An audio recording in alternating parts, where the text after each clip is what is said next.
জানবে সবাই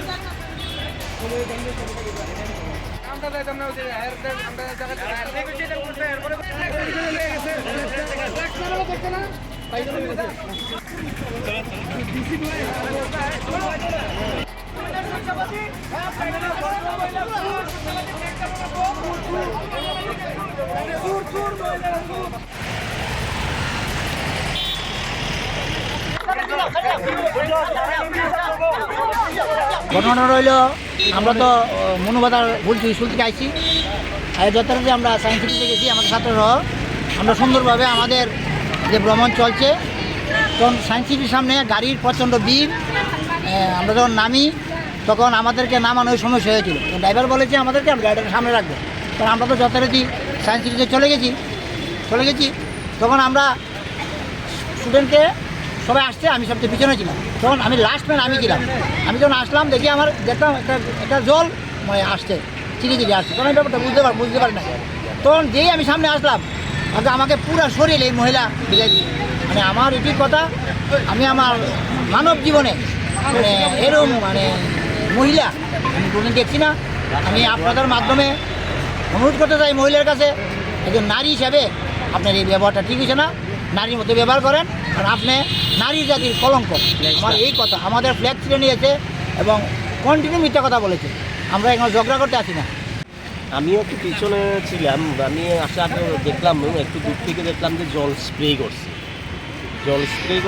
এরপরে দেখলাম যে কি জলটা এটা তাদের দোকান থেকে পেছনের মানে এর থেকে অনেকটা বাইরে।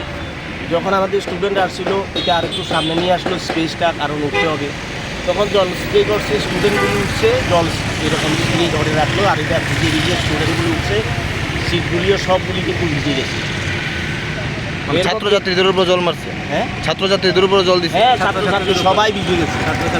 এবং আমরা টিচাররা যখন আসলো, আমাদের এসএমসি কমিটির মেম্বার, ওনারও সব কিছু ভিজে গেল।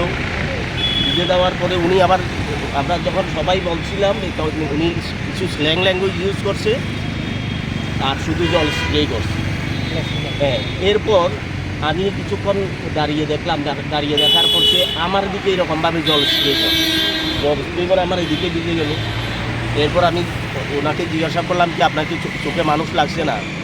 এখানে যারা আছে এগুলিগুলো আপনার চোখে মানুষ লাগছে না ওদেরকে? এরপর উনি আমার সঙ্গে একটু স্ল্যাং ল্যাঙ্গুয়েজ ইউজ, আমি দেখলাম যে ওনার সঙ্গে আমার উনি যে ল্যাঙ্গুয়েজ ইউজ করে আমি সেই ল্যাঙ্গুয়েজ ইউজ করতে পারবো না, আমি চলে আসলাম। এরপর আমাদের ফ্ল্যাগসটা আর পাইনি।